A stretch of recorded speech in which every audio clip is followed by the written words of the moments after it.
नहीं करेंगे, उनकी बातों को नहीं मानेंगे, तो एक सांसद नहीं एक विधायक भी चुनाव हारेगा, गांव का प्रधान भी चुनाव हारेगा। क्योंकि अधिकारी तो आज यहाँ है, कल कहीं और है, कल प्रमोशन हो जाएगा, उनका तो कुछ बिगड़ने वाला नहीं है।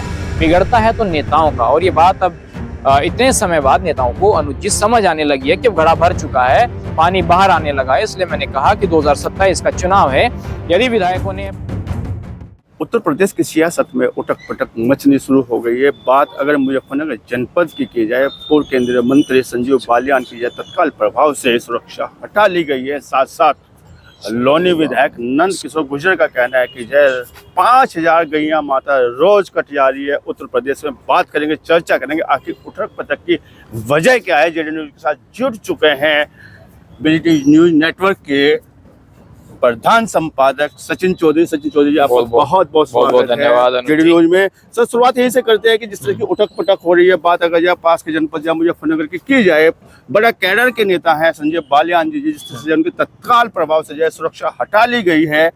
साथ साथ नंद किशोर गुर्जर का बयान आया। दो सवाल एक साथ। देखिए अनुज जी, ये जो घड़ा है, कहते हैं कि घड़े में जो पानी है वो एकदम से बाहर नहीं आता है, धीरे धीरे जब घड़ा भरेगा वो फिर पानी बाहर भी आने लगेगा। तो वही स्थिति है कि 2017 से और 2024 से 25 का वक्त आ चुका है, जिसमें ये चीज़ें पहले छोटे स्तर पर शुरू हुई, लेकिन अब बड़े स्तर पर ये चीज़ें होना शुरू हो गई हैं।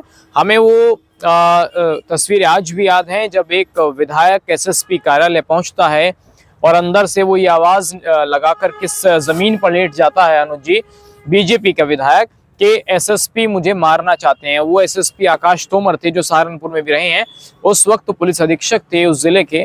तो वहां से चीजें शुरू होती हैं। उससे पहले हमने देखा कि किस तरीके से बीजेपी नेताओं की पार्टी में कुछ सुनवाई नहीं होती है, जो छोटे नेता थे। लेकिन अब ये चीजें आप देख सकते हैं कि विधायक और केंद्रीय मंत्री तक पहुंच चुकी हैं, जिसमें संजीव बालियान का नाम है, पूर्व केंद्रीय राज्य मंत्री, और इसके अलावा लोनी से बीजेपी विधायक नंद किशोर गुर्जर, दोनों का नाम है। दोनों ने ही यही आरोप लगाया है कि पुलिस जो है, जो स्थानीय अधिकारी हैं, वो किस तरीके से जमीनों पर कब्जा करवाना चाहते हैं। उसके अलावा ग्रामीणों की मानी नहीं जा रही है, किसी एक व्यक्ति को लाभ पहुंचाने के लिए इस तरीके से पुलिस व्यवहार कर रही है, ये संजीव बालियान का कहना है। और एक पूर्व केंद्रीय मंत्री जिसको वायु श्रेणी की सुरक्षा दी गई हो, उस व्यक्ति को पद से हटने के बाद थाने में एक दारोगा से उलझना पड़ रहा है। तो इससे विकट स्थिति क्या होगी। इसके अलावा एक बीजेपी का विधायक अपनी ही सरकार में ये कह रहा हो कि प्रमुख सचिव जो हैं उनकी हत्या करवाना चाहते हैं, तो इससे और गंभीर स्थिति अनुज जी एक सरकार के लिए क्या होगी। तो बहुत हैरान करने वाली तस्वीरें हैं। क्यों हो रहा है, किसके कहने पर हो रहा है, मैं इस पर जाना नहीं चाहता। इसकी कभी फिर तस्दीक करेंगे, इसका खुलासा भी जल्दी हम करेंगे। लेकिन कुछ भी हो, मैसेज क्या जा रहा है जनता के बीच, मैसेज क्या जा रहा है, वो एक बड़ा इंपॉर्टेंट इशू है। मेरे नजरिए से सत्ता पक्ष के विधायक और पूर्व केंद्रीय मंत्री के बीच जो कुछ हो रहा है, के साथ जो हो रहा है, वो बड़ा अटपटा है। सत्ता में रहते हुए इस तरीके की घटनाएं नहीं होनी चाहिए। घड़े की बात आप करें, किस घड़े की आप जब बात करना चाह रहे हैं, क्या निकलना, क्या जो चीज पर्दे के पीछे है, इशारों बहुत कुछ कह रहे हैं, कौन से घड़ी की आप बात कर रहे हैं? देखिए, दो चीजें हैं। एक चीज ये है कि जिसको सरकार और सिस्टम चलाने का अनुभव है, जिसको संगठन का अनुभव है। अभी पूर्व मुख्यमंत्री अखिलेश यादव ने कहा, जब नंद किशोर गुर्जर पर पत्रकारों ने सवाल पूछा कि बीजेपी के विधायक सवाल उठा रहे हैं कि हमारी सरकार में 50,000 गायें रोज कट रही हैं, तो उन्होंने कहा कि प्रमुख सचिव कितना भी बड़ा मुख्यमंत्री होता, मैं उसके घर में घुस भर देता। ये आपने सुना होगा। बिल्कुल। तो अखिलेश यादव ने कहा कि पहले ये पूछे कि जो आपके मुख्यमंत्री हैं, क्या वो बीजेपी के सदस्य हैं कि नहीं है, आप उनके घर में जाकर के घुस भरिए, लखनऊ में आपका स्वागत है। तो घड़े की जहां तक बात है अनुज जी, चीजें 2017 के बाद से होना शुरू हुई। सरकार चलाने का जिम्मा ज्यादातर उत्तर प्रदेश में अधिकारियों के सर है, इसमें कोई दो राय नहीं है। अगर मैं समाजवादी, बसपा और बीजेपी के बीच की सरकारों की तुलना करूं, तो इस सरकार में बीजेपी के नेताओं की कंपैरिजन में ब्यूरोक्रेसी को कुछ ज्यादा तवज्जो दी जाती है, चाहे अधिकारी गलती क्यों ना हो और नेता सही क्यों ना हो। दूसरा, अगर आप समाजवादी और बसपा की सरकारों को देखेंगे, वहां पर उनका नेता ही चाहे गलत क्यों ना हो, लेकिन वहां पर नेता को ज्यादा तरजीह दी जाती है। तो ये फर्क है दोनों सरकारों में। जनप्रतिनिधि को जब तक अधिकारी उनकी सुनवाई नहीं करेंगे, उनकी बातों को नहीं मानेंगे, तो एक सांसद नहीं एक विधायक भी चुनाव हारेगा, गांव का प्रधान भी चुनाव हारेगा। क्योंकि अधिकारी तो आज यहाँ है, कल कहीं और है, कल प्रमोशन हो जाएगा, उनका तो कुछ बिगड़ने वाला नहीं है। बिगड़ता है तो नेताओं का। और ये बात अब इतने समय बाद नेताओं को अनुचित समझ आने लगी है कि अब घड़ा भर चुका है, पानी बाहर आने लगा है। इसलिए मैंने कहा कि 2027 का चुनाव है, यदि विधायकों ने अपनी प्रमुखता से आवाज नहीं उठाई तो फिर उनको हार झेलनी पड़ेगी। वजह क्या मानते हैं योगी बाबा का अपने नेताओं के प्रति कम और डेमोक्रेसी या अधिकारियों के प्रति जो अगाध विश्वास है, जो कर दे अधिकारी कर दे। यहाँ तक की जाए नंद किशोर गुर्जर की चाहे बात की जाए, अभी संजीव बालियान जी की अपने लड़ाई लड़ने नहीं गए थे। संजीव बालियान जी को देखा जाए, बहुत नजदीक से अगर देखने का प्रयास किया जाए, जमीन पे कब्जा हो रहा था, मंदिर और धर्मशाला की जमीन पे बात रखने के लिए गए थे, जन समस्या के लिए वहां पे गए थे, उनको पता भी नहीं था, वापस भी नहीं लौटे, सुरक्षा लौट गई। देखिए, सुरक्षा का जो जिम्मा है वो राज्य सरकार और केंद्र सरकार, गृह मंत्रालय मिलकर तय करता है। अब ये किस वजह से कम हुई है, क्यों कम हुई है, क्योंकि मंत्री रहते हुए सुरक्षा का एक अलग प्रोटोकॉल होता है और जब आप पूर्व केंद्रीय मंत्री हो तो उसका एक अलग प्रोटोकॉल होता है। अब उनको एक सांसद, जो पूर्व सांसद है, उसका प्रोटोकॉल दिया जाएगा। अब चलिए, वो तो राज्यों का और गृह मंत्रालय का विषय है कि उनको सुरक्षा कितनी देनी, कितनी नहीं देनी है, लेकिन सुरक्षा इशू नहीं है। अगर आप ओवरऑल मैसेज को देखेंगे तो पूरे प्रदेश में इन दो नेताओं के साथ जो हुआ उससे मैसेज जा रहा है कि बीजेपी के नेता अपनी ही सरकार में अपने ही नेताओं की मदद नहीं कर पा रहे हैं, अपने लोगों का साथ नहीं दे पा रहे हैं। ये एक मैसेज जा रहा है। क्यों जा रहा है, इसके पीछे के कई कारण हैं। जैसे आप मान सकते हैं कि पुलिस का जो रवैया है वो सीधा अधिकारियों से जुड़ना, सीधा लखनऊ से जुड़ना, भ्रष्टाचार की बातें जो हैं सरकार के अंदर, ये सत्ता के विधायक खुद हमें पर्दे के पीछे बताते हैं। सत्ता के नेता बहुत से दबी जुबान में कहते हैं कि देखिए सरकार में अधिकारियों की मनमानी तो चल रही है, इसमें कोई दो राय नहीं है। नाम किसी का हम नहीं ले सकते, लेकिन इसमें कोई दो राय नहीं है कि बीजेपी के नेताओं के पास झंडे भी हैं, गाड़ी भी है, सत्ता भी है, पद भी है, लेकिन चलती नहीं है, ताकत नहीं है। इसमें कोई दो राय नहीं है। ताकत के लिए तो आपको भी सपा और बसपा का रुख करना पड़ेगा। वहां नेताओं के पास ज्यादा ताकत होती है अधिकारियों के बजाय। सरकार बाबा चला रहे हैं, डेमोक्रेसी चला रहे हैं या आपके नेता चला रहे हैं, बड़ा सवाल उठ जाता है। देखिए, सरकार निश्चित तौर पर मैं कह सकता हूं कि कुछ अधिकारी हैं जो लखनऊ में मुख्यमंत्री जी को फीडबैक दे रहे हैं और थोड़ा उन्हीं के फीडबैक पर सरकार ज्यादा चल रही है। इसके पीछे का कारण आप समझ लीजिए कि नंद किशोर गुर्जर मुख्यमंत्री से मिले और उन्होंने कहा कि कमिश्नर को हटा दीजिए यहाँ से, जो कमिश्नर हैं। उसके बावजूद तमाम चीजें, आपको नहीं लगता कि नंद किशोर गुर्जर ने मुख्यमंत्री को बताई होंगी? जाहिर तौर पर बताई होंगी। विधानसभा में भी उन मुद्दों को उठाया होगा।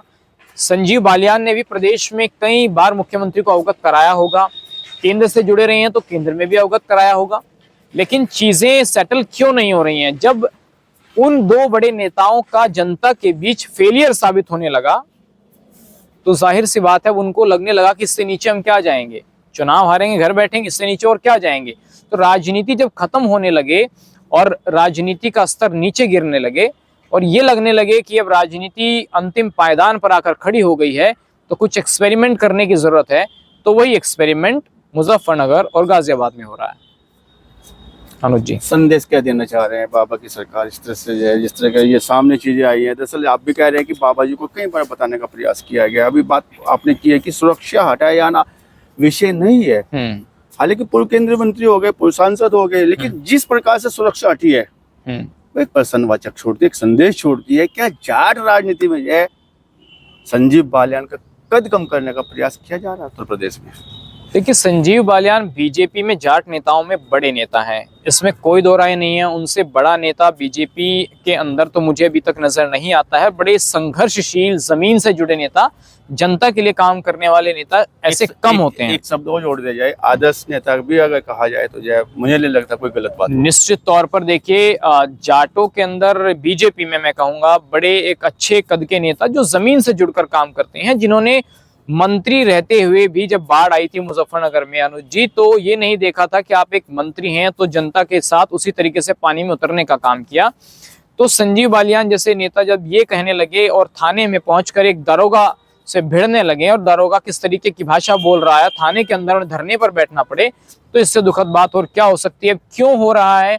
मैंने फिर कहा अनुज जी कि इसके पीछे की तस्दीक करनी होगी और खुद मुख्यमंत्री को संज्ञान लेना होगा। यदि इस तरीके की हरकत होती रही तो बीजेपी के लिए इससे गलत संदेश और कोई नहीं जा सकता जब उन्हीं के नेता थानों में धरने पर बैठे हैं और ये कहें कि 50,000 गायें जो है रोज कट रही हैं, अधिकारी मेरी हत्या करवाना चाहते हैं, पिस्टल तक खरीद ली गई हैं।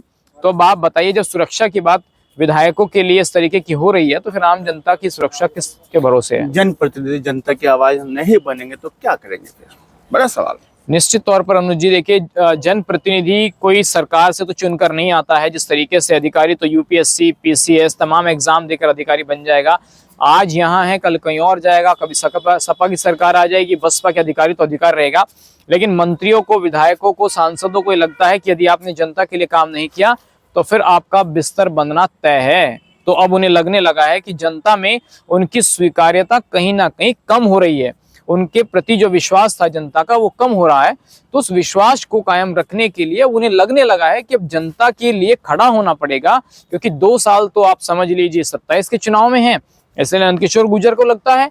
दूसरा, अगर आप संजीव बालियान का बात करेंगे तो संजीव बालियान कुछ चुनाव हार चुके हैं, तो वो चीजें जो हैं दोबारा ग्रैब करनी पड़ेंगी आगे राजनीति को जिंदा रखने के लिए। अब दूसरा विषय अनुज जी सबसे बड़ा ये आ जाता है कि ऐसे बहुत से नेता, मंत्री और विधायक हैं जो सरकार में अपनी चला भी रहे हैं। उसके पीछे यही मैं कंसेप्ट बताऊंगा कि मान लीजिए आपने एक अधिकारी को 20 काम बताए, 20 में से 12-13 हो गए, 12-13 नहीं हुए, 10-12, तो आप समझ लीजिए कि वो उतने पर ही सेटिस्फाई हो जाता है। जबकि सत्ता में कोशिश ये रहती है कि ज्यादा से ज्यादा काम कराने का आपका परसेंटेज हो और जो जनप्रतिनिधि के तौर पर आपके दायित्व हैं उनको पूरा किया जाए।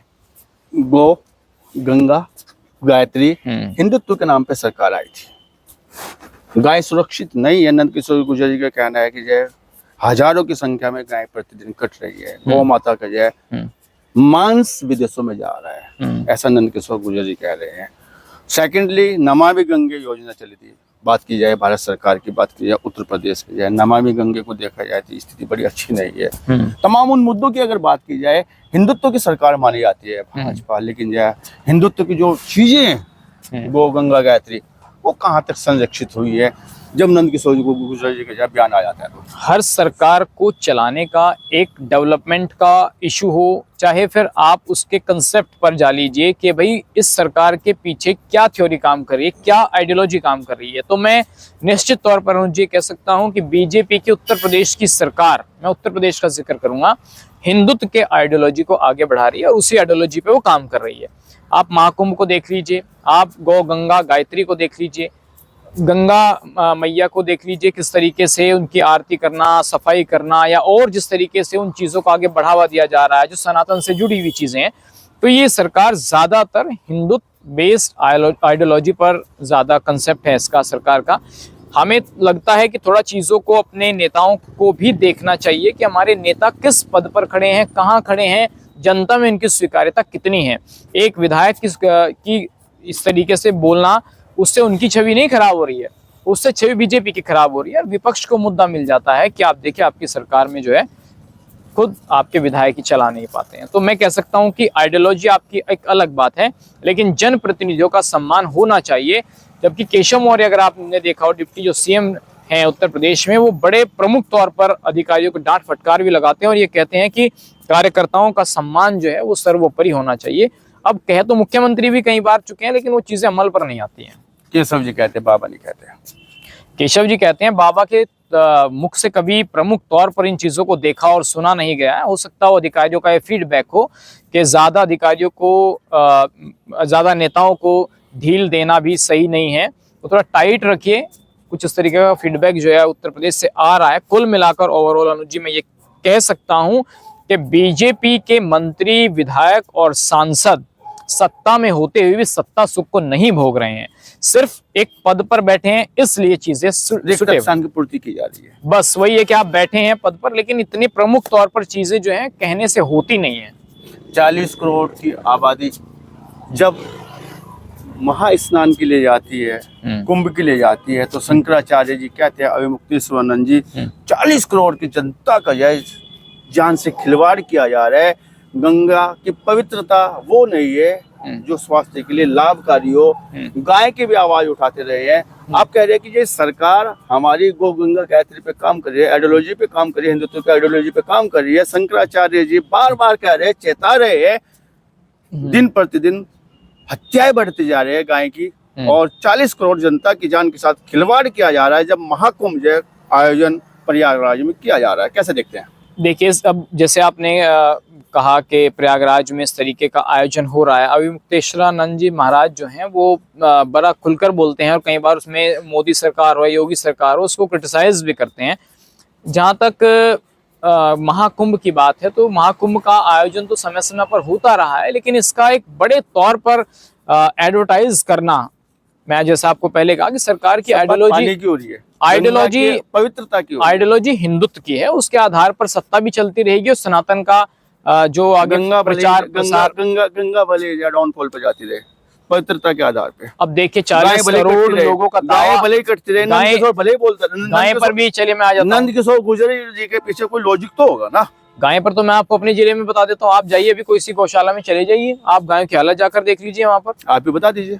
आपको पता है अनुज जी, कितनी भी आप गौशाला में चले जाइए, अभी आपने गौशाला रणदेवा का देखा, तीतरो गौशाला देखिए, आप यहाँ चले जाइए जो पेपर मिल रोड से आगे जाकर के जो गौशाला है, क्या नंद किशोर गुजर गलत बोल रहे हैं? शंकराचार्य अभी मुक्तेश्वरानंद जी गलत बोल रहे हैं? तथ्यहीन बातों पे बात कर रहे हैं। सरकार तो कोशिश करती है कि कहीं ना कहीं चीजें ठीक रहे, मुख्यमंत्री तो कोशिश करते हैं कि चीजें ठीक रहे, गायों का जो है देखकरण उनका होना चाहिए, उनका संवर्धन होना चाहिए गोधन का, लेकिन फिर वही बात है, जितना पैसा ऊपर से आता है वो गौशाला तक पहुंच ही नहीं पाता है अनुज जी। अधिकारी बीच में कर लेते हैं ऊपर नीचे पैसे का। राजीव गांधी जी का कथन सही था वो।